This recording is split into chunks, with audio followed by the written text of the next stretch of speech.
Alhamdulillah, puji dan syukur kita panjatkan kepada Allah Subhanahu wa taala atas segala limpahan karunia dan nikmat daripada Allah Subhanahu wa taala. Kita dapat berkumpul bersama-sama untuk melanjutkan pembahasan kita di dalam kitab At-Taqriratus Sadidah, yang mana pada pertemuan yang lalu kita sudah membahas daripada hal-hal yang berkaitan tentang sunnah-sunnah ketika salat berjamaah, dan insyaallah kita akan membahas sedikit penutup daripada yang berkaitan dengan solat jamaah, dan setelah itu insyaallah kita masuk ke dalam hal-hal yang berkaitan dengan solat di dalam keadaan musafir. Ada beberapa masalah yang berkaitan dengan solat jamaah yang perlu untuk kita ketahui. Di sini dikatakan oleh beliau masailu fi salatil jamaah, beberapa masalah-masalah umum yang terjadi atau yang terdapat di dalam solat berjamaah. Yang pertama, idza lam yajid jama'atan illa khalfal mubtadi' al-nahwi kal fasik fal infirar afdal inda Ibn Hajar. Beliau mengatakan kalau misalnya tidak didapatin salat berjamaah tersebut kecuali imamnya itu adalah orang mubtadi' atau orang fasik. Orang mubtadi' ini adalah orang ahli bid'ah. Ahli bid'ah ini maksud di sini adalah orang yang akidahnya sesat. Ya, semisal orang-orang Mu'tazilah dan orang-orang yang semisal itu, ya, maka atau orang fasik, apakah lebih afdal untuk kita sholat sendirian atau berjamaah? Maka di sini dikatakan oleh Imam Ibnu Hajar, ada perbedaan khilaf pendapat. Imam Ibnu Hajar mengatakan sholat secara sendirian itu lebih afdal dibandingkan kita berjamaah dengan orang yang ahli bid'ah atau orang yang fasik. Atau kata Imam Romli mengatakan tidak, tetap berjamaah yang lebih afdal, karena memang ada perbedaan pendapat ulama. Secara mu'tamad, ulama mengatakan, mayoritas ulama mengatakan, ketika kita berjamaah maka yang dilihat itu adalah i'tikadnya imam. I'tikadnya imam. Maka kalau i'tikadnya imam sahih, walaupun makmumnya itu adalah orang yang fasid semua atau orang yang sesat semua misalnya, maka dianggap semuanya sahih. Ada pendapat ulama yang sebahagian mengatakan tergantung dengan i'tikadnya makmum, sebahagian besar i'tikadnya makmum. Ya, oleh sebab itu kata Imam Romli tetap bersolat berjamaah lebih afdal walaupun berada di belakangnya atau imamnya adalah orang yang fasik ataupun ahli bid'ah. Tamam. Lalu masalah yang kedua, al-infirad fil masjid thalatha. As-salatu munfaridan fil haramain, al-Makki wal Madani wal Masjidil Aqsa. Di sini dikatakan bagaimana hukum salat sendirian di masjid tiga masjid yang paling afdal, Masjidil Haram Makkah, atau Masjidin Nabawi di Madinah, atau yang ketiga Masjidil Aqsa. Yang ini tidak sama salat berjamaah atau salat yang di dalam masjid ini, tiga masjid ini tidak sama pahalanya dibandingkan masjid-masjid yang lain. Kita salat di masjid Makkah, di Masjidil Haram di Makkah itu 100.000 kali lipat pahalanya dilipat gandakan oleh Allah. Di Masjid Nabawi 1.000 kali lipat, dan di Masjidil Aqsa 500 kali lipat. Nah, di sini dikatakan yang mana lebih afdal, kalau kita salat sendirian di tiga masjid ini atau salat berjamaah di luar masjid tiga ini. Kalau memang pilihannya cuma itu, maka di sini dikatakan terjadi perbedaan pendapat juga. Ya, perbedaan pendapat juga. Kata Imam Romli, kalau udah berkaitan masalah masjid ini, maka salat sendirian di tiga masjid ini lebih afdal dibandingkan berjamaah di tempat yang lain. Tapi kata Imam Ibnu Hajar enggak. Kata Imam Ibnu Hajar tetap yang lebih afdal itu, sini aja. Lebih afdal itu kata Imam Ibnu Hajar tetap berjamaah walaupun di tempat yang lain. Walaupun di tempat yang lain. Tamam. Tetap karena afdalnya jamaah ini tidak bisa dibandingkan. Tamam. Lalu dikatakan jamaatul masjid, yang mana lebih afdal bagi seorang laki-laki, apakah salat berjamaah di masjid ataupun di rumah? Di sini dikatakan al jamaatul lirrajul fi sholatil maktubah fil masjid afdal minal bait. Salat berjamaah bagi seorang laki-laki di salat ini ya, salat wajib ya, salat berjamaah yang wajib 5 waktu. Itu di masjid lebih afdal dibandingkan di rumah. Ya, kenapa? Karena ada tuntutan di dalam syariat kita untuk memakmurkan masjid. Syiar Islam itu di dalam masjid. Ya, dimakmurkan supaya nampak syiarnya Islam. Ada sebahagian ulama pendapat mengatakan tergantung. Kalau memang masjid udah terlalu ramai dan di rumah kita dapatin istri kita atau anggota keluarga kita tidak ada kawan berjamaah kecuali dengan hadirnya kita, maka untuk kita boleh lebih afdal untuk di rumah karena menemankan. Yang paling afdal apa? Salat berjamaah di masjid lalu salat lagi di rumah sama istri. Itu yang paling afdal. Tamam. Lalu yang keempat, tabayyun halati imami. Kalau ketika sholat berjamaah baru ketahuan keadaannya imam. Maksudnya apa? Pas lagi kita berjamaah rupanya kedapatan imamnya itu adalah orang kafir yang pura-pura masuk dalam agama Islam. Misionaris. Atau awalnya nggak tahu. Kita awalnya ada pas lagi di masjid itu ada orang lagi sholat sendirian kita jadikan imam. Rupanya orang gila yang kita jadikan imam. Atau nggak ketahuan dari belakang nampaknya laki-laki rupanya perempuan. Allahu a'lam. Atau ma'muman wala kulli hal. Atau di dalam badannya si imam tadi ada najis yang si imam itu tak sadar dia bawa najis. Maka apa hukumnya di sini? Wajib bagi orang yang menjadi makmum orang-orang tadi yang imamnya kafir atau orang gila atau perempuan atau dia menjadikan makmum sebagai imam. Atau yang kita mendapati awalnya kita sholat sama imam nggak sadar di belakangnya imam itu bajunya itu ada najis. Rupanya pas rakaat kedua ada najis rupanya. Najisnya ini najis tidak dimaafkan. Maka apa hukumnya? Wajib mengulang. Wajib mengulang lagi sholatnya karena dianggap sholat yang pertama itu tidak sah. Bi khilaf ma idza tabayyana anna imamahu muhditsun hadatsan asghar aw akbar aw bihi najasatun khafiyah fala tajibu alaihi al-'adah. Lain cerita ketika kita sholat sama imam, rupanya setelah sholat baru ketahuan imamnya itu bilang, rupanya aku tadi sholatnya lupa wudhu. Apakah si makmum wajib mengulang? Tidak. Kalau hadas, tidak. Hadas kecil ataupun hadas besar. Habis sholat imamnya bilang, aduh lupa rupanya aku tadi dalam keadaan junub rupa mandi wajib. Apakah wajib ulang? Makmumnya nggak wajib ulang, imamnya wajib ulang, makmumnya tidak. Makmumnya tidak wajib ulang. Atau ada najis tapi najisnya najis yang dimaafkan, maka juga tidak wajib mengulang. Lalu permasalahan berikutnya intidarul imam lil dakhil. Ya, ada beberapa hal terkadang itu imam sebagai seorang imam disunnahkan untuk menunggu datangnya makmum. Untuk menunggu datangnya makmum. Ini pernah terjadi di zaman Rasulullah SAW. Itu pernah dikatakan Sayyidina Ali bin Abi Thalib ini adalah orang yang sangat menjaga sholat berjamaah dan sangat menjaga dapat takbiratul ihram sama Rasulullah senantiasa. Dan Sayyidina Ali bin Abi Thalib ini punya satu adab, satu akhlak yang luar biasa. Beliau ini tidak pernah melewati orang tua yang berjalan di depan beliau. Artinya kalau ada orang tua yang jalan di depan beliau, beliau itu selalu nunggu di belakang sampai orang tua itu belok atau udah sampai pada tujuannya baru Sayyidina Ali memotong. Ini adab ya, di antara akhlak. Tapi kita susah kali ya. Nunggu orang tua nggak jalan-jalan lah, kita nggak nyampe-nyampe. Ala kulli hal, memang beda tingkat kesabarannya orang. Pernah satu kali Sayyidina Ali mau pergi ke masjid. Hendak pergi ke masjid, didapatin di depannya ada orang tua. Di depannya ada orang tua. Sehingga akhirnya Sayyidina Ali mau nggak mau lah nunggu. Memang kebiasaannya beliau. Dan ketika itu didapatin Rasulullah sudah sholat. Akan tetapi ketika itu Rasulullah ruku dan Rasulullah memperpanjang rukuknya. Lama rukuknya Nabi Muhammad SAW. Lalu ketika Sayyidina Ali datang dan Sayyidina Ali ruku, baru Rasulullah i'tidal. Dan ini memang salah satu mukjizatnya Nabi. Rasulullah itu kalau dikatakan melihat ke belakang sama seperti penglihatan beliau ke depan.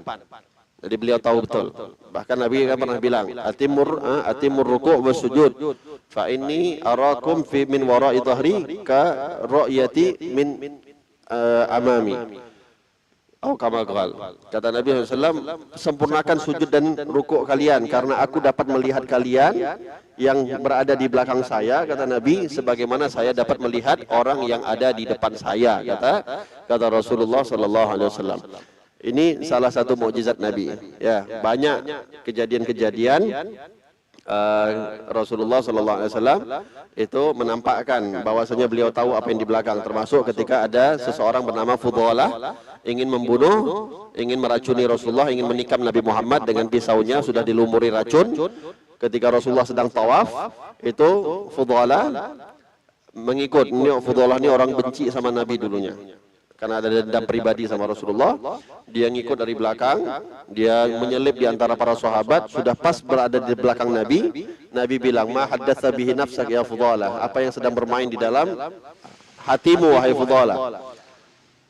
Akhirnya singkat cerita, Rasulullah 3 kali menegur Fudhalah yang ingin sudah mau menikam Nabi. Rasulullah balik badan dan memegang dadanya Fudhalah, dan terlepaslah pisau yang di genggaman Fudhalah, sampai Fudhalah mengatakan, "Demi Allah, sebelum tangan itu sampai kepada dadaku tidak ada manusia yang lebih aku benci dibandingkan Muhammad, dan setelah lepas tangan itu tak ada manusia yang lebih aku cintai dibandingkan Muhammad." Ada Rasulullah, mukjizatnya Nabi Muhammad sallallahu alaihi wasallam. Oleh hada, pernah Rasulullah itu menunggu Sayyidina Ali bin Abi Thalib. Nah, di sini dibahas ada syarat-syarat boleh kita menunggu seseorang ketika kita menjadi imam, ketika dalam sholat berjamaah. Apa yang pertama syaratnya adalah ayya'taqidad dakhil idrakar raka'ah birruku'. Sekiranya orang yang menjadi imam itu meyakini atau mengetahui bahwasanya kalau dia nunggu itu si makmum tetap dapat ruku' bersama imam. Kalau sekiranya makmumnya ini udah masuk, udah ditungguin, kebiasaannya makmumnya ini adalah orang yang suka main-main, nggak langsung segera dalam sholat, atau nggak punya ihtimam, nggak punya perhatian di dalam mendapatkan rakaat sama imam, terkenal ini orang, maka nggak perlu ditunggu, karena dapat merugikan yang lain. Tapi kalau terkenal memang ini orang sayang sama menjaga sholat berjamaah, nggak mau ketinggalan, nggak mau masbuk, akhirnya imamnya kan, ya imam kan walaupun khusyuk gimana pun kan kalau kanan kiri kan kadang-kadang nampak lah, orangnya. Maka kalau memang berhak untuk ditunggu. Tamam. Lalu yang kedua, alla ya'tadil butti fi taharrumi. Syarat yang kedua adalah diketahui bahwasanya orang yang mau jadi makmum, yang mau jadi masbuk itu adalah orang yang terkenal tidak memperlambat atau tidak lama ketika takbiratul ihram. Anda dapetin nggak ada orang-orang yang ketika takbir itu Allah kelamaan, berulang, ada waswas, itu namanya sifat waswas. Itu namanya waswas. Dan ini perlu dihilangkan sifat waswas itu. Ada orang waswas dalam keadaan berwudu, ada orang waswas dalam keadaan sholat. Saya punya kawan dulu orang Singapura, dia wudu, kalau orangnya waswas, kalau wudu itu badannya basah satu badan, baju-bajunya semua basah. Kenapa? Tangannya dibasuh sampai semuanya, baju-bajunya semua kena, mukanya sampai kayak mandi sudah. Ada orang yang biasanya yang kita lihat itu sering nampak takbir ketika sholat, Allah, nggak jadi, Allah, ini namanya waswas. Oleh sebab itu dianjurkan untuk kita membaca surah An-Nas. Qul a'udzu birabbin nas min syarril waswasil khannas. Ya. Nah, kalau terkenal orang yang mau sholat itu adalah orang yang terlalu lama ketika taharrum, ketika dia takbiratul ihram, maka nggak perlu ditunggu. Ya, kapan siapnya? Allah nggak tahu itu kapan siap. Tamam. Lalu yang ketiga, ayyatunna ityanuhu bitahrum 'alal wajhi syar'i. Dan kita mengetahui orang tersebut, kita punya sifat dhon saja, punya prasangka bahwasanya orang yang mau ikut masbuk sama kita tadi adalah orang yang mengerti cara takbiratul ihram. Takutnya nanti orang baru mau belajar, maka ini nggak perlu ditunggu. Ya, orang yang mau belajar nggak perlu ditunggu. Tamam. Yang keempat, alla yakhsha khurujal waqt. Syaratnya boleh menunggu itu adalah kalau dengan syarat kalau kita tunggu nggak sampai keluar waktu. Kalau terlambat gara-gara kita nunggu dia, akhirnya waktu sholat habis, maka tidak boleh menunggu. Lalu yang kelima, alla yatulal intidhar, tidak terlalu lama menunggunya. Tidak terlalu lama menunggunya. Bihaitsu law wuzi'a ala jami'il af'alis shalah la dhahara li hadzal intidhar atharun mahsusun fi kulli fi'lin ala. Ya. Yang sekiranya lamanya itu adalah kalau misalnya dia lama kali nunggu, membuat jamaahnya itu akhirnya mulai was-was, mulai terganggu. Karena saking lamanya menunggu. Lalu yang keenam ini yang penting, alla yumayyiza bainad dakhilin. Enggak dibeda-bedakan, oh si fulan aku tunggu, si fulan enggak. Sama rata. Mau presiden, mau gubernur, siapapun yang masuk, kalau memang dia ditunggu, ada orang miskin yang masuk ditunggu juga. Ya, tidak membedakan siapapun. Oh saya sayang sama dia, saya benci sama dia, enggak boleh. Kalau memang mau menunggu, menunggu semua.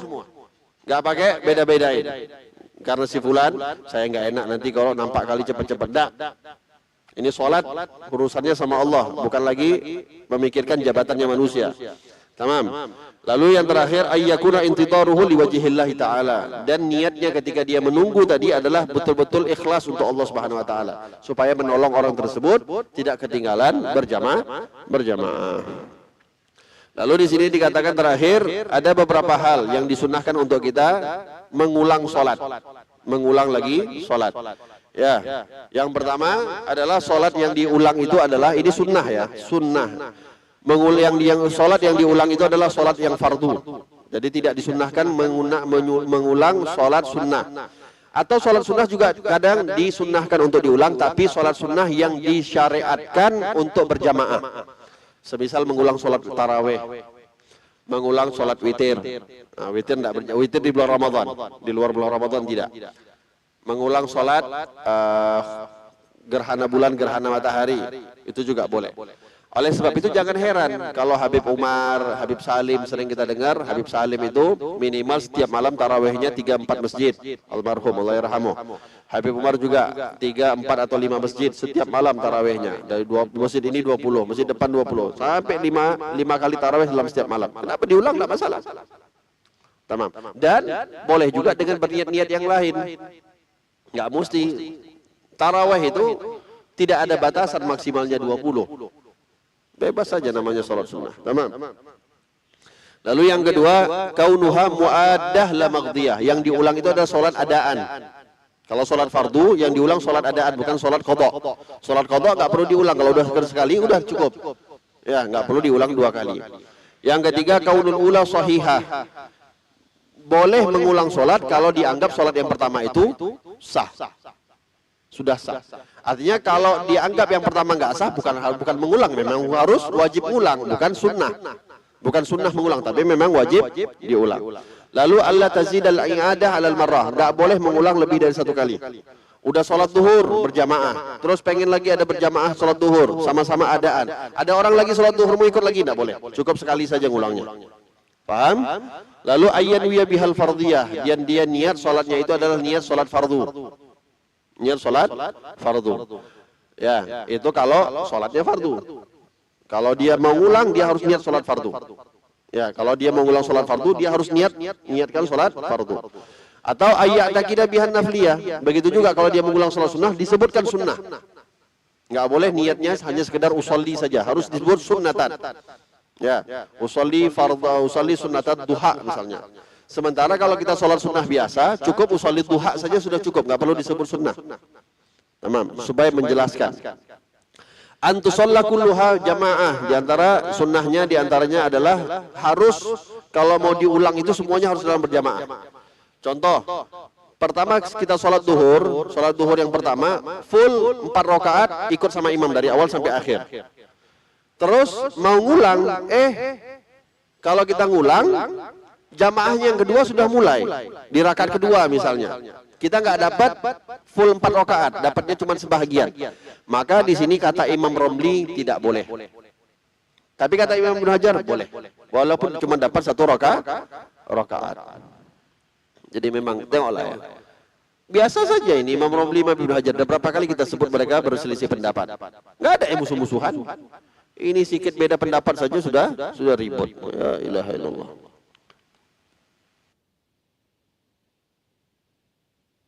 Antaga fil waqti minha rak'atun fa aktsar. Ya, kalau dia mau mengulang, dia harus dapat. Jadi gini, sholat duhur itu misalnya 4 rakaat ya. Kapan kita dianggap sholat itu masih sholat adaan? Kan ada adaan, ada qadhaan. Adaan itu pada waktunya, qadhaan di luar waktunya. Kapan kita dianggap sholat fardu itu masih adaan? Kalau minimal kita dapat 1 rakaat di dalam waktunya. Rakaat pertama kita sholat masih di dalam waktu duhur. Pas rakaat kedua adzan asar. Maka ini dianggap adaan. Tapi kalau nggak dapat 1 rakaat pun, cuma setengah rakaat, lagi baca Fatihah, subhanallah, atau lagi sujud kedua atau sujud pertama, subhanallah adzan asar, nggak dianggap adaan. Maka di sini dikatakan minimal kalau kita mau mengulang sholat, yang pertama harus dapat minimal satu rakaat. Lalu yang kesembilan, ayyanwiyal imam al-imamah. Kalau dia jadi imam, mau ngulang lagi sholat, dia harus niat imaman. Dia harus niat imaman. Orang udah sholat pertama misalnya, sholat berjamaah. Terus dia mau ulang lagi. Dia harus niat imaman. Kenapa? Yang pertama dia sudah sholat berjamaah. Kalau ini dia mau jadi imam, dia yang pertama sudah sholat berjamaah. Dia nggak boleh mengulang sholat kalau dia mau jadi imam tanpa dia mengucapkan imaman. Kenapa? Nggak boleh mengulang sholat yang pertama dia sudah berjamaah terus ulang dengan cara sendiri. Ketika sholat berjamaah, imam itu disunnahkan untuk mengucapkan imaman. Makmum wajib. Imam sunnah. Kenapa imam sunnah? Imam ini sebenarnya tidak terpengaruh dengan keadaannya makmum. Mau ada yang sholat sama dia atau enggak, ya dia tetap sah sholatnya. Tapi dia disunnahkan mengucapkan imaman supaya dia mendapatkan fadilah berjamaah.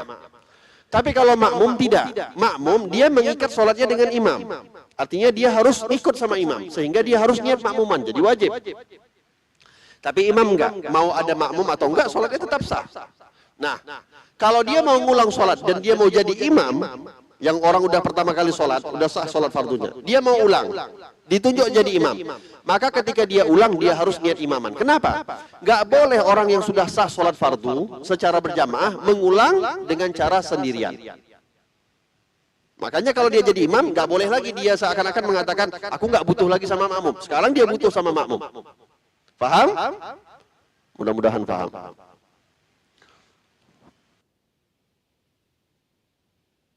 Lalu yang ke-10, antu'at ma'aman yara jawazal i'adah. Boleh dia mengulang sholat dengan syarat orang yang mengulang sholat dengannya,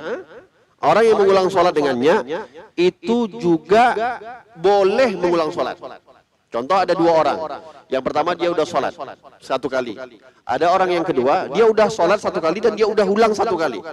Dia mau ngajak ulang lagi satu kali, tapi si makmumnya udah ulang satu kali. Mau ulang dua kali dia udah nggak boleh. Maka si imam juga tidak boleh mengulang kalau nggak ada kawan yang lain.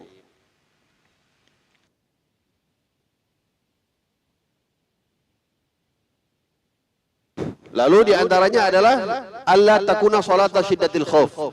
Tidak mengulang sholat syiddatil khauf. Ya. Sholat dalam keadaan perang nggak perlu diulang. Ya. Bukan. Sholat gini. Sholat duhur awalnya dia sholat duhur secara berjamaah secara aman. Tiba-tiba dia perang. Terus mau ngulang lagi sholat dalam keadaan dia berperang. Mengulang sholat duhur nggak usah, nggak boleh. Ya. Karena yang awal sudah lebih sempurna dibandingkan yang kedua. Lalu yang terakhir, Allah takuna sholat al-jenazah. Tidak mengulang, yang diulang itu adalah sholat jenazah. Sholat jenazah kalau udah sekali cukup. Ya, lain cerita, jenazahnya disolati beberapa kali. Tapi kalau kita yang sholat jenazah cukup satu kali. Tidak perlu, oh saya mau jenazah. Oh ada lagi imamnya, mau jenazah lagi. Tidak, sekali aja cukup. Tamam? Bismillah, kita akan masuk ke dalam pembahasan berikutnya. Tentang bab sholatul musafir. Ini bentar lagi ada rehlah. Ada jalan-jalan, ada ziarah. Melakukan perjalanan yang cukup panjang, maka tolong diperhatikan biar faham tentang bagaimana kebolehannya sholat di dalam keadaan sedang musafir. Bismillahirrahmanirrahim. Sholatul musafir. Qala sallallahu alaihi wasallam as-safaru qit'atun minal adhab. Rawahu Bukhari wa Muslim. Ai inna safar la yakhlu minal masyaqqah hissiyah ka tulil tariq aw ma'nawiyah ka mufaraqatil agrab aw al-agarib wal ahbab. Dikatakan oleh Nabi sallallahu alaihi wasallam as-safar qit'atun minal adhab. Perjalanan itu, safar itu merupakan sebahagian atau potongan daripada azab. Potongan daripada azab. Apa maknanya di sini? Yaitu azab yang dimaksud adalah inna safar. Sesungguhnya safar tidak akan pernah terlepas daripada kesulitan-kesulitan. Baik kesulitan secara dohir ataupun kesulitan secara batin atau maknawi. Maksudnya apa? Secara batin, secara dohir jelas. Kalau misalnya safarnya itu dalam keadaan perjalanan yang jauh. Kita ya namanya ada capek, atau perjalanannya terlalu panjang, itu kan lebih sulit dibandingkan kita nggak safar. Atau secara maknawi, jauh, tapi kan cuma naik pesawat, ke Jakarta ratusan kilometer, tapi naik pesawat mana ada capek? Iya, ada. Tetap capeknya masih ada, tapi secara maknawi, pisah sama keluarga. Nah, di sini dikatakan azab. Pisah sama keluarga itu azab, tapi bagi sebagian orang pisah sama keluarga merupakan nikmat. Ya.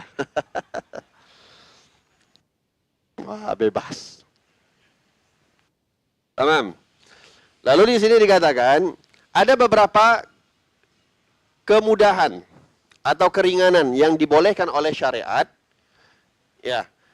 Apabila seseorang itu melakukan safar yang towil, yang panjang. Safar itu dibagi dua, ada safar panjang, ada safar pendek. Safar yang panjang itu adalah yang lewat 2 marhalah atau hitungan modern sekarang 82 km. Ini beda khilaf saja, gak usah terlalu diributkan. 81, 82, 83, 84 sampai 87, ada yang bilang 89, ada yang bilang 92, gak usah diributkan. Ini jaraknya sekedar perbedaan ulama saja. Dalam kitab ini dikatakan 82 km. Tamam. Kalau lebih dari 82 km, maka dianggap safarnya safar yang panjang, safar towil. Nggak sampai 82, maka safar yang pendek. Oke, kalau sudah perjalanannya itu lebih daripada 82 km, ada beberapa hal yang dibolehkan, diringankan bagi orang yang melakukan perjalanan tersebut. Yang pertama, qasrus shalah. Dia boleh meringkas sholat. Mengkosor sholat. Artinya, sholat yang 4 rakaat boleh disingkat jadi 2 rakaat. Boleh disingkat jadi 2 rakaat. Hanya yang sholat 4 rakaat saja. Nanti kita akan bahas syarat-syaratnya. Yang kedua yang dibolehkan bagi orang yang melakukan perjalanan safar panjang, boleh menjamak 2 sholat. Yang boleh dijamak adalah sholat duhur dan asar, begitu juga sholat maghrib dan isya. Cuman ini yang boleh. Duhur dan asar, maghrib dan isya. Subuh nggak ada kawan. Walaupun setiap hari dijamak.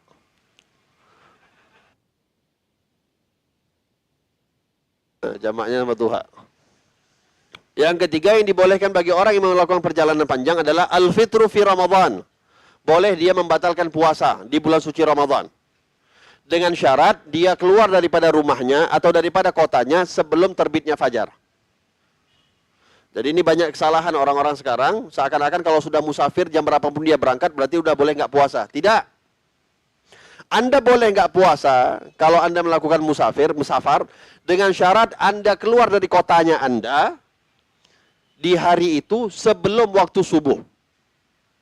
Sebelum masuknya waktu fajar. Contoh, waktu fajar jam 5 subuh misalnya. Jam 5 pagi, jam 5 subuh, jam 5 pagi ya. Keluar kita dari rumah jam 4, mau ke Jakarta. Tamam. Mana batasan kita itu boleh dianggap sudah keluar sebelum waktu fajar kalau kita udah keluar daripada batasan kota Medan. Nggak mesti udah sampai Jakarta. Kira-kira mana? Tanjung Merawa udah Medan? Masih Medan? Udah keluar dari Medan. Keluar aja Tanjung Merawa. Belum masuk waktu subuh, maka kita sudah dianggap boleh kalau mau tidak puasa. Tapi kalau keluar dari rumah jam 11 siang, ke Jakarta, terus, oh udah kita musafir nih, mau makan, mau minum. Nggak boleh, haram. Ya. Ini juga berlaku ketika sholat Jumat. Boleh musafir itu meninggalkan sholat Jumat.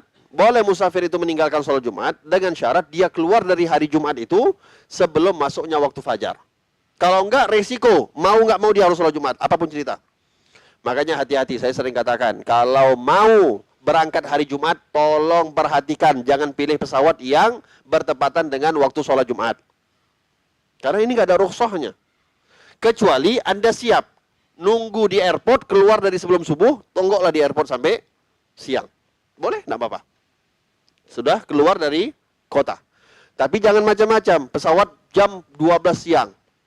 Keluar dari rumah jam 9 atau jam 10. Tidak boleh. Tetap harus sholat Jumat. Apapun ceritanya. Kalau tidak, dosa. Masalahnya kita udah ringan. Alah, sholat Jumat kan biasa. Tinggal qadha. Inilah permasalahan kita. Kita terlalu meremehkan sholat. Meninggalkan kewajiban itu sudah sangat diremehkan. Padahal ya. Coba kita renungkan. Banyak daripada hal-hal yang disyaratkan di dalam syariat kita itu adalah harus kita memiliki sifat adil. Sifat adil. Semisal kita mau jadi saksi suatu pernikahan, kita mau jadi wali, atau kita mau diterima riwayat kita. Artinya omongan kita itu dianggap betul atau enggak, itu harus jadi orang yang adil. Kalau kita mau meriwayatkan hadis, syaratnya adalah salah satunya adalah kita harus jadi orang adil. Apa orang adil? Bukan adil bisa bagi satu, enggak. Adil di sini adalah tidak pernah sekalipun melakukan dosa besar. Atau yang kedua, dia nggak pernah melakukan dosa besar, namun juga tidak pernah melakukan atau berterusan melakukan dosa kecil. Sahabat itu dikatakan udul. Semuanya adalah adil. Sahabat Nabi. Anda bayangkan bagaimana hebatnya mereka tidak pernah sekalipun melakukan dosa besar.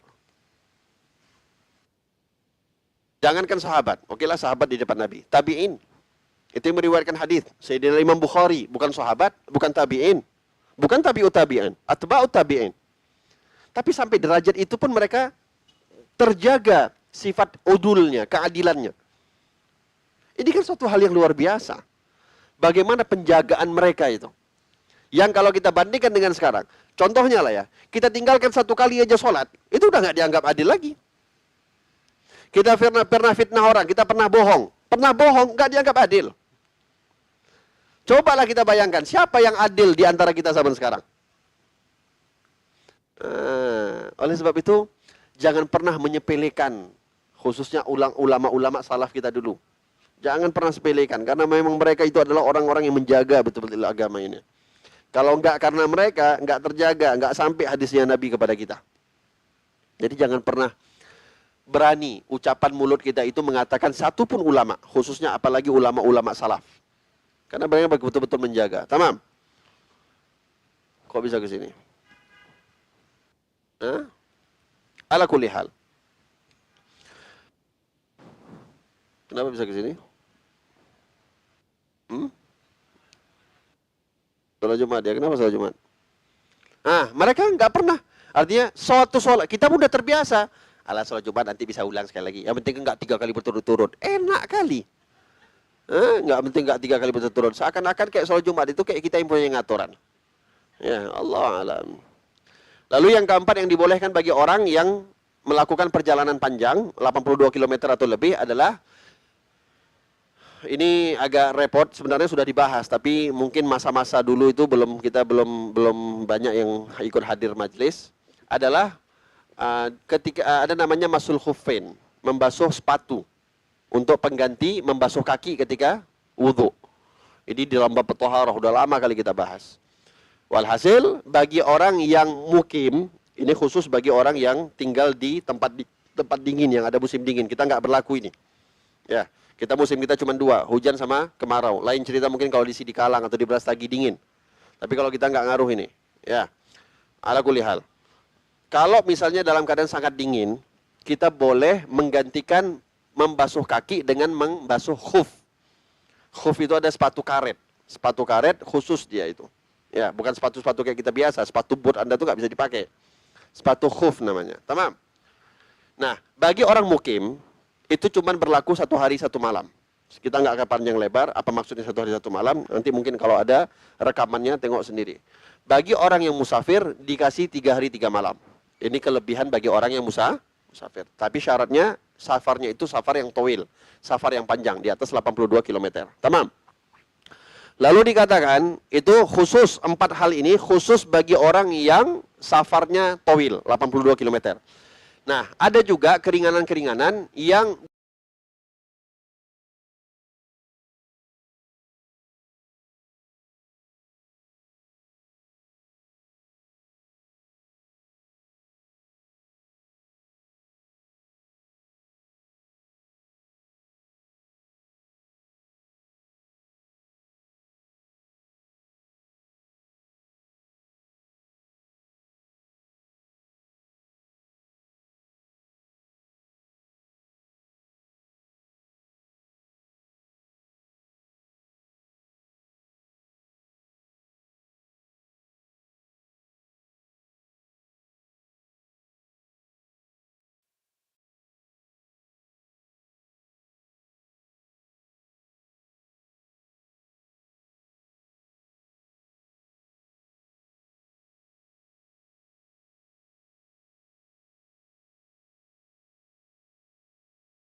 at-tanaful 'ala rahilah juga dibolehkan bagi orang yang melakukan safar walaupun nggak panjang. Safar di sini harus nggak bisa saya dari rumah ke Ram dianggap safar. Enggak. Safar yang dimaksud di sini walaupun nggak panjang, minimal keluar daripada batas kota. Contoh tuh kalau misalnya kita ke arah Binjai, itu kan ada dibuat selamat datang di kota Binjai, gapuranya itu. Nah, keluar itu dianggap kita sudah safar. Tapi nggak keluar itu ya enggak. Oh, ini dari Ram mau ke rumah, oh safar ini. Enggak. Kalian juga yang misalnya dari mana? Dari Marelan, yang dari Tembung. Kalau nggak keluar kota ya enggak. Ya, Allah alam, saya Marelan katanya ada yang sebagian dari Serdang, ada yang sebagian ini. Tembung jelas dari Serdang, itu Pasar 9 dari Serdang. Itu di luar kota, boleh jamak itu. Kalau boleh.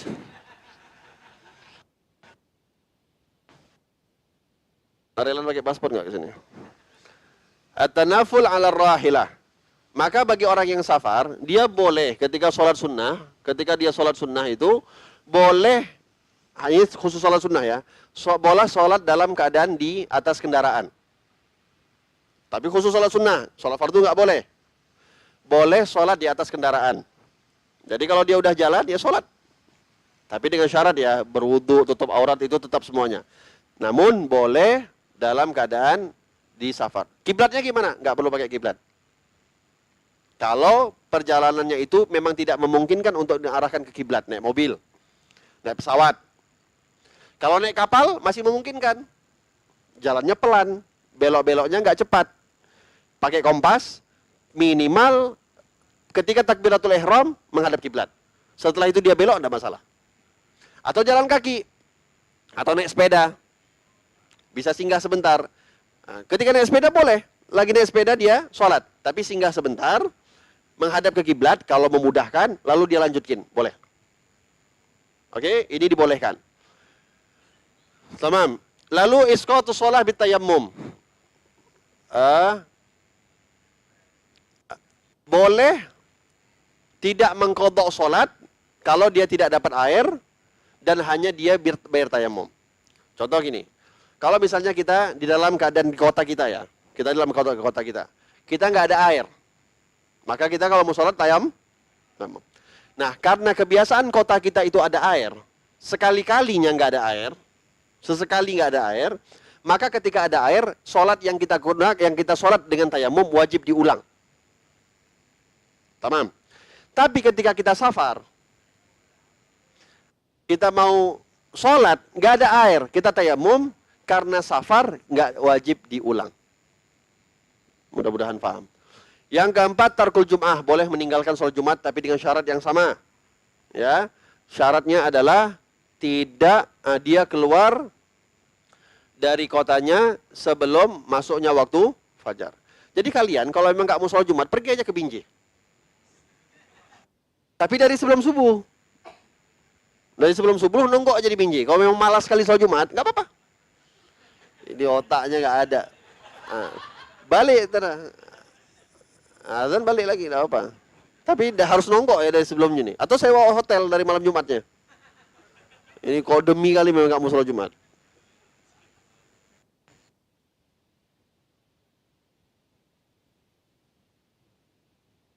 Ala kulli hal. Oke, lanjut kita akan membahas diantaranya setelah itu adalah hukum-hukum safar.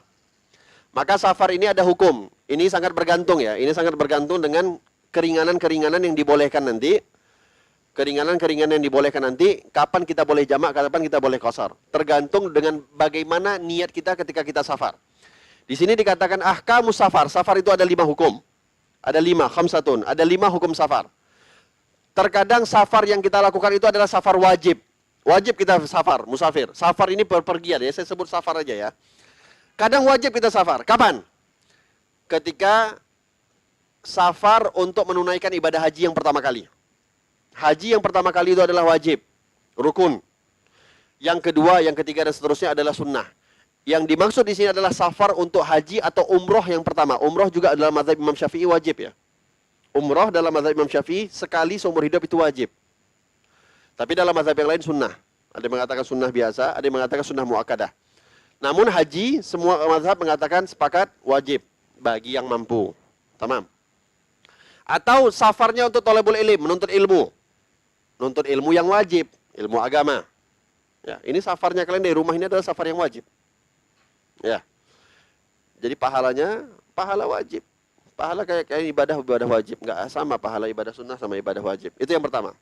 Yang kedua, safar sunnah. Apa safar sunnah? Safar ziarah Rasulullah. Safar menziarahi Nabi Muhammad itu adalah sunnah. Atau safar kita mengunjungi keluarga, silaturahim. Itu juga sunnah. Yang ketiga, safar mubah. Apa safar mubah? Safar untuk berdagang. Bisnis, berdagang, itu mubah hukumnya. Ya.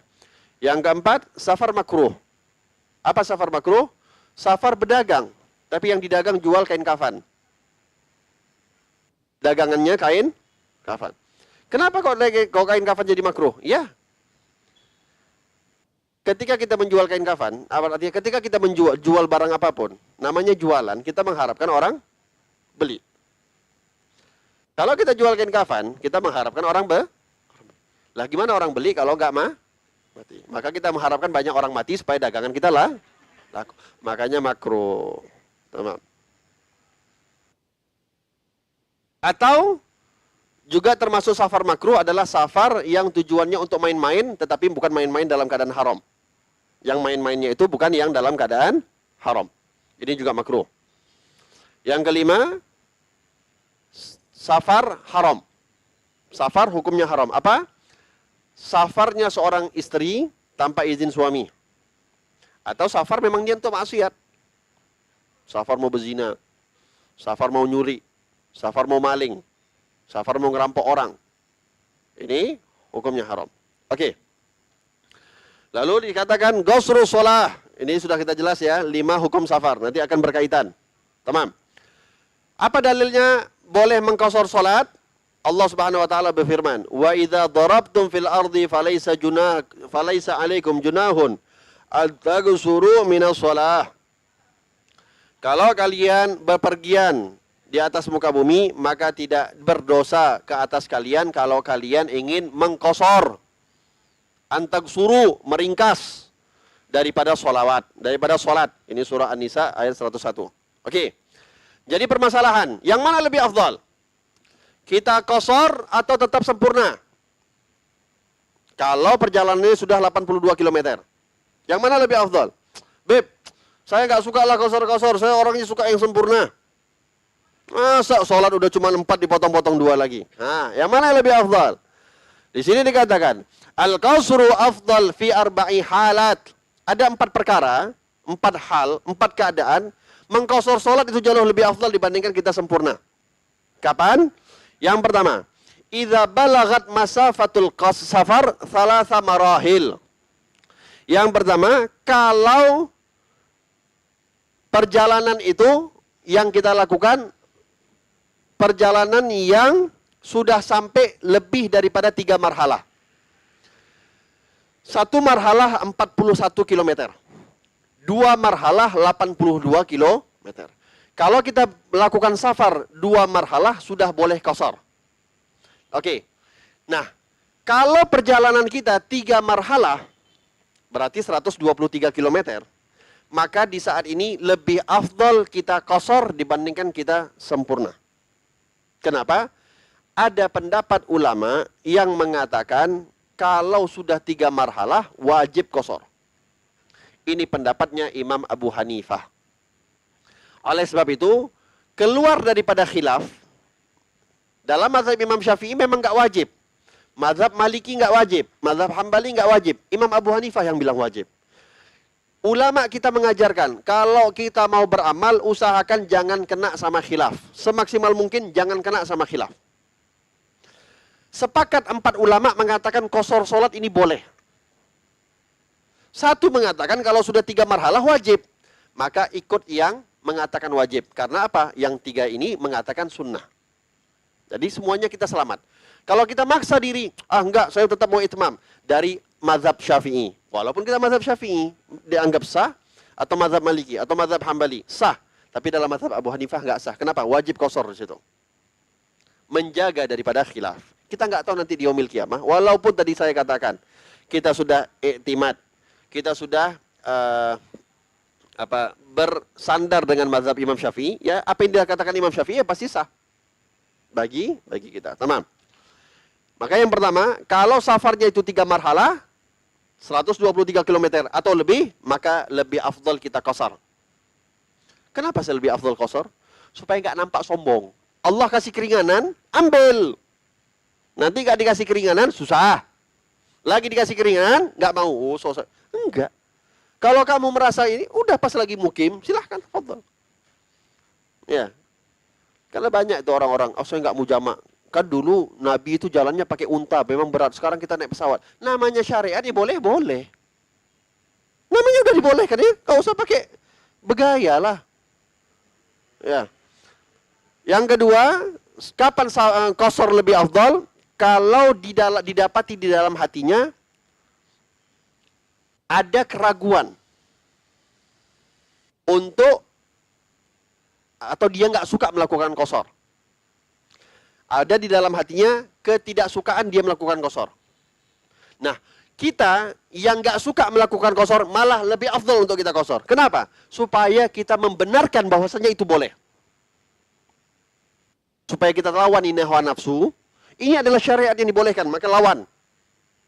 Maka bagi orang yang nggak suka qasar, maka lebih afdal dia qasar. Yang ketiga, idza syakka fi dalili jawazil qasar. Orang-orang yang ragu-ragu, qasar itu sebenarnya boleh apa enggak? Dalilnya ada apa enggak? Nah, kalau ragu, qasar. Ini menunjukkan bahwasanya, ya, kita sebagai orang yang awam, bukan orang yang mujtahid, sudah ditetapkan syariat oleh para ulama kita. Disusun rapi, hukum fikih ada, hukum bab-bab yang lain ada. Artinya kita istislam. Berserah diri saja dengan apa yang dikatakan oleh ulama. Nggak perlu cari-cari.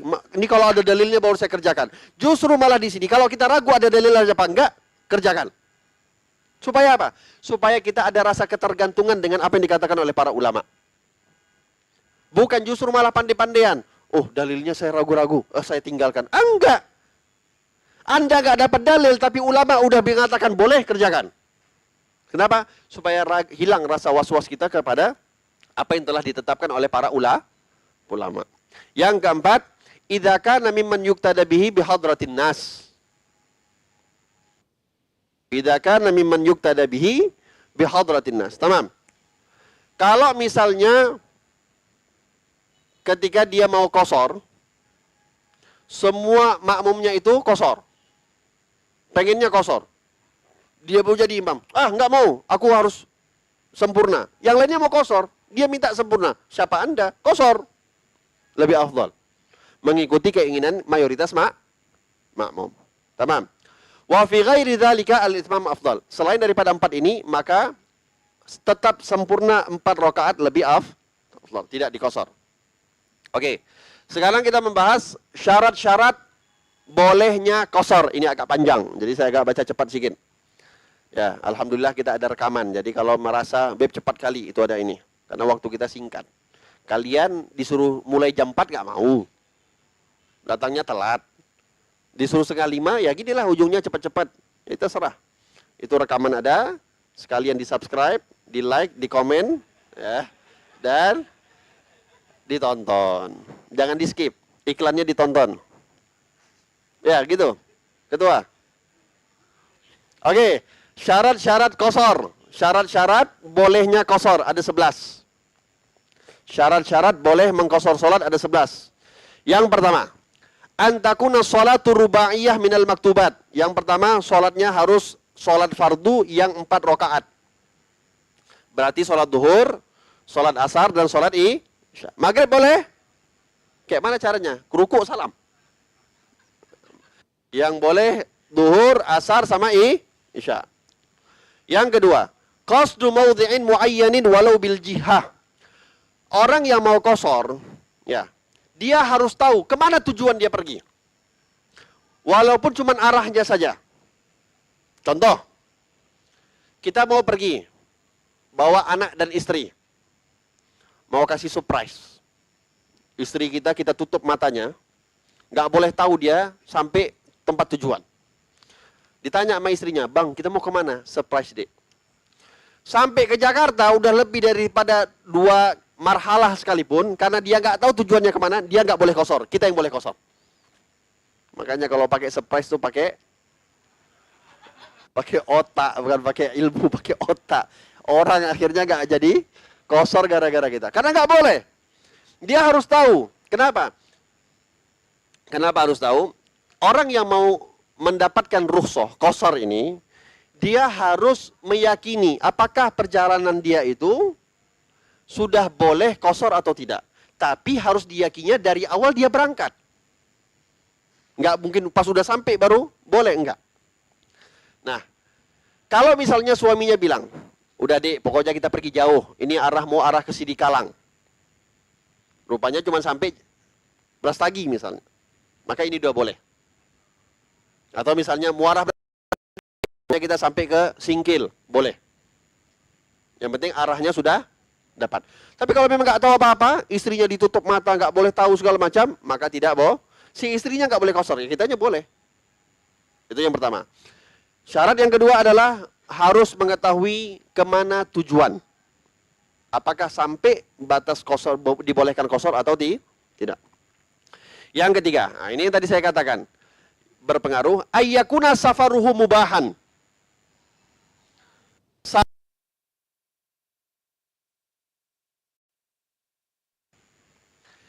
Mubah di sini maksudnya, tadi saya katakan ada 5 hukum safar.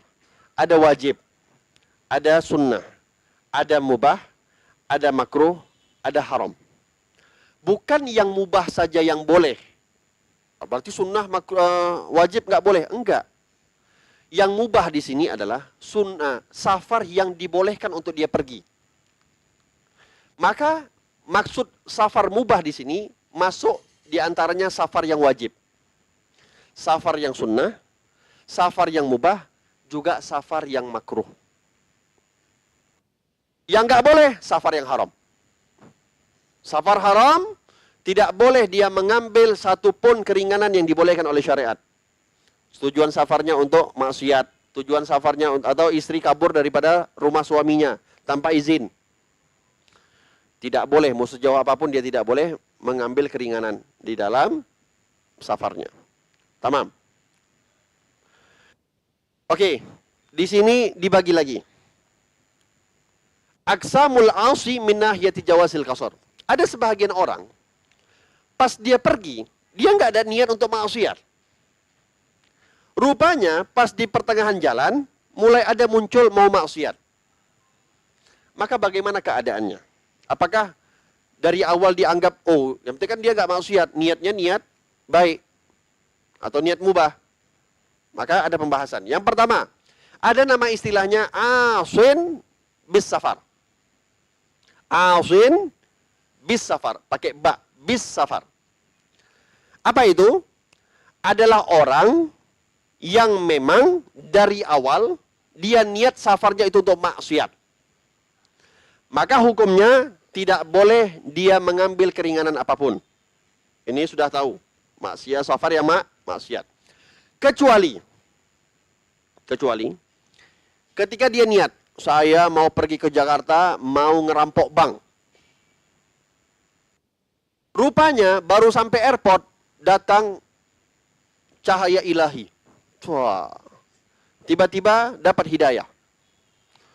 Tiket udah terbeli. Oh, udahlah, saya mau pergi ke Jakarta, tapi saya nggak mau jadi ngerampok. Saya mau hadir, mau ziarah ke makam ulama. Wah. Nah, bagaimana keadaannya kalau dia tobat di tengah jalan? Dilihat. Kalau sisa perjalanan dari tempat dia tobat ke tujuan masih lebih daripada 82 km, maka boleh dia qasar. Tapi saya mau pergi ke Langsa. Langsa itu kurang lebih 150-an kilometer. Mau ngapain ke Langsa? Mau ngerampok. Nyampe ke perbatasan atau Besitang, tobat dia. Nah, maka dihitung dari Besitang ke Langsa sampai enggak 82 km. Kalau enggak sampai, enggak boleh dia qasar. Kalau sampai atau lebih, boleh dia mengqasar. Tapi aku niat tobat. Nyampe Langsa, tetap dibuat ngerampok. Nah, ini kacau. Ya. Mau tobat ya tobat, jangan dikerjakan. Oke, itu yang pertama. Asin bis safar. Yang kedua, asin fis safar, pakai fi. Fa. Maksudnya apa? Dia niat memang dari awal safarnya safar mubah. Kalau tadi kan dari awal niatnya safar maksiat. Ini safarnya mubah. Tapi subhanallah di pertengahan jalan dia buat maksiat. Nggak ada niat. Lagi jalan 2 marhalah lebih. Di pertengahan jalan tiba-tiba ada wanita minta numpang di mobilnya. Dia lagi sendiri. Ya, dia lagi sendiri, ada wanita mau numpang. Rupanya diganggu oleh wanita tersebut, terjadilah maksiat. Nggak niat dia. Oke, apa hukumnya? Maka orang ini tetap dibolehkan mengqashar sholat. Mutlak. Mengqashar sholat. Walaupun sudah dia bermaksiat. Tamam. Yang terakhir, yang ketiga. Ausin bis safar fis safar. Ausin bis safar fis safar. Apa itu? Orang yang dari awal dia pergi, niatnya safar mubah, nggak ada maksiat. Di pertengahan jalan, dapat telepon. Dia mau ke Langsa misalnya. Di Besitang, ditelepon. Bos, ente mau ke Langsa? Kawannya nelpon. Iya, pas sekali. Aku mau ngerampok, nggak ada kawan. Ada ente, aku ada kawan. Oh iya, boleh. Kita ngerampok bareng, tunggu ya saya datang sana. Berubah niatnya. Yang awalnya safar mubah, jadi safar maksi. Apa hukumnya? Di sini dikatakan, tidak boleh dia mengqashar, kecuali dia taubat. Kalau dia taubat, dilihat. Dari jarak dia taubat sampai tujuannya, masih dapat nggak 82 km. Kalau nggak dapat, maka tidak boleh mengqashar sholat. Oke. Itu syarat yang ketiga. Syarat qashar yang keempat, kaunus safar li gharadin sahih.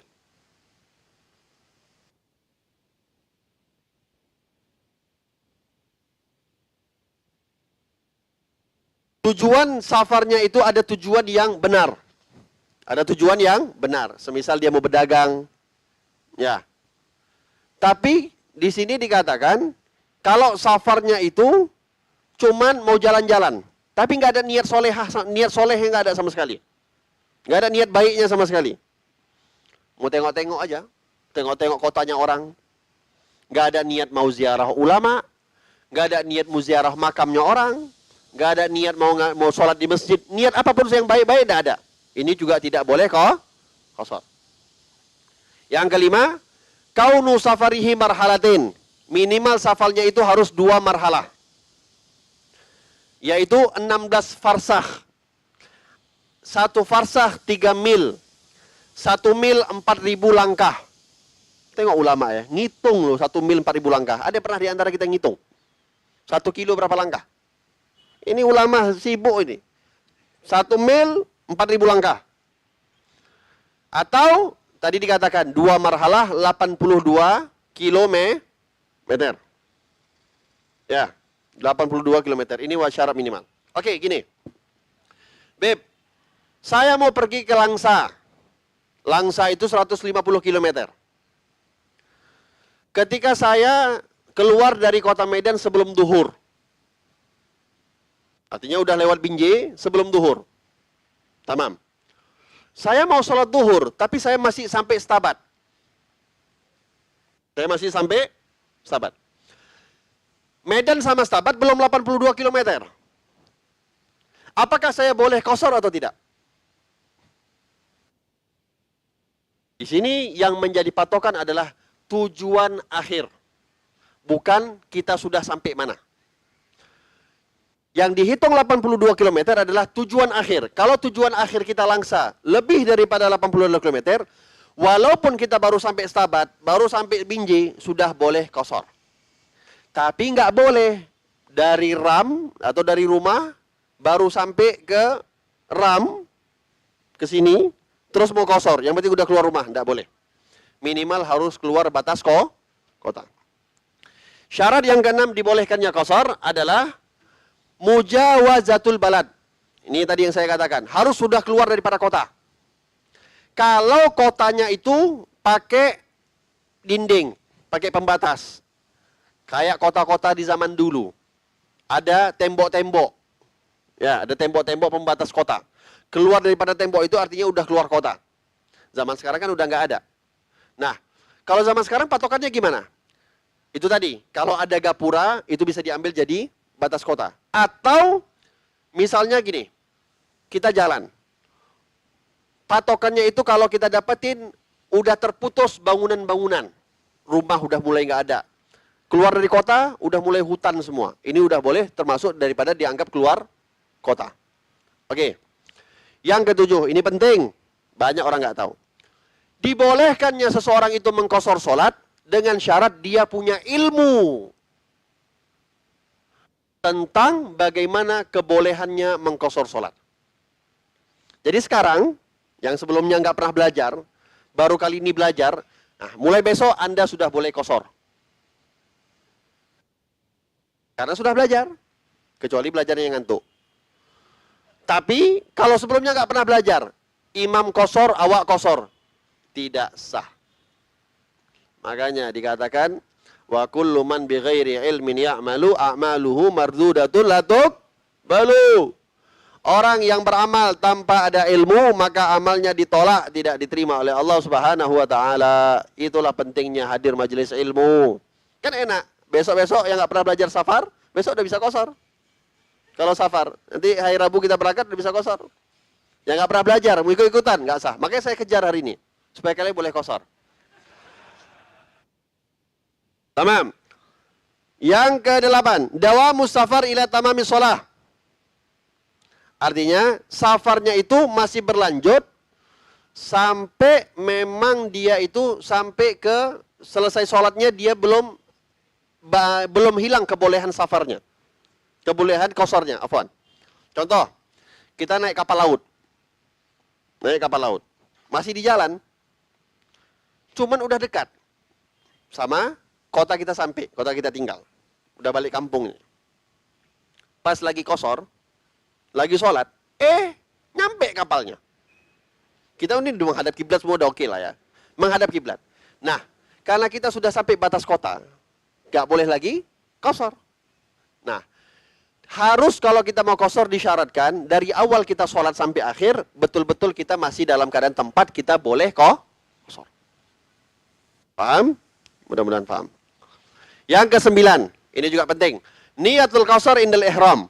Kalau mau qashar sholat itu dari ketika takbiratul ihram harus sudah niat. Berbeda sama jamak. Kita nggak bahas jamak di sini. Jamak nggak sempat. Kalau jamak boleh di pertengahan sholat. Tapi kalau qashar, ketika takbiratul ihram harus ditambah niat qashron atau kita sebut jumlah rakaatnya 2 rakaat. Contoh, kita mau qashar salat duhur, usolli fardhu duhri qashron. Atau usolli fardhu duhri rakaatain. Dua-duanya boleh. Mau qashron boleh, rakaatain boleh. Tamam. Kalau nggak niat, wajib sempurna 4 rakaat. Aduh, malas sekali, Beb. Udah enak kali 2 rakaat. Nggak boleh, nggak niat. Harus sempurna 4. Beb, imamnya qashar. Nggak boleh, tetap 4 rakaat. Tamam. Yang ke-10, at-taharrus amma yunafi niyatul qashar fi dawami shalah. Dia harus menjaga selama dia sholat hal-hal yang membuat dia menafikan bahwasanya qashar itu tidak boleh. Qashar itu boleh. Contoh, pas lagi sholat, dia niat qashar. Terus dia niat, qashar ini kayaknya nggak ada dalil. Bid'ah ini. Dia sempurnakan. Ini tidak boleh dia qashar. Atau dia ganti. Awalnya dia mau qashar. Tapi di pertengahan sholat dia niat, aku mau ubah, mau sempurna, nggak mau qashar. Maka dia harus sempurna, tidak boleh qashar. Yang terakhir, alla ya'taqida bimutimmin fi juz'in min sholatih. Tidak boleh orang yang mau sholat qashar, kalau dia jadi makmum, dia berjamaah, berimam dengan imam yang mutim, yang sholatnya sempurna. Jadi, kalau misalnya imamnya sempurna, 4 rakaat, dia mau qashar. Ini udahlah, biar aja dia sholat dulu, nanti 2 rakaat terakhir, baru saya ikut. Atau ya udah saya ikut dari awal, nanti imam rakaat ketiga saya salam. Tidak boleh. Walaupun contoh ada imam sholat 4 rakaat, mutim. Kita ikut sama dia udah di tasyahud akhir. Artinya kita gak dapat 1 rakaat pun. Karena kita pernah ikut sama orang yang mutim, yang sempurna, maka kita nggak boleh qashar setelahnya. Kalau mau qashar, pastikan imamnya qashar. Oke. Beb, ragu ini. Kita sholat di rest area. Imamnya gambling, nggak tahu. Apakah musafir apa enggak? Maka boleh kita niatkan. Kita niat gini. Kalau imam qashar, saya qashar. Kalau imam sempurna, saya sempurna. Boleh. Kalau dapat imamnya lagi qashar, ya qashar, nggak apa-apa. Kalau imamnya sempurna, walaupun kita niat qashar, kita sempurnakan. Paham? Wallahu a'lam bishawab.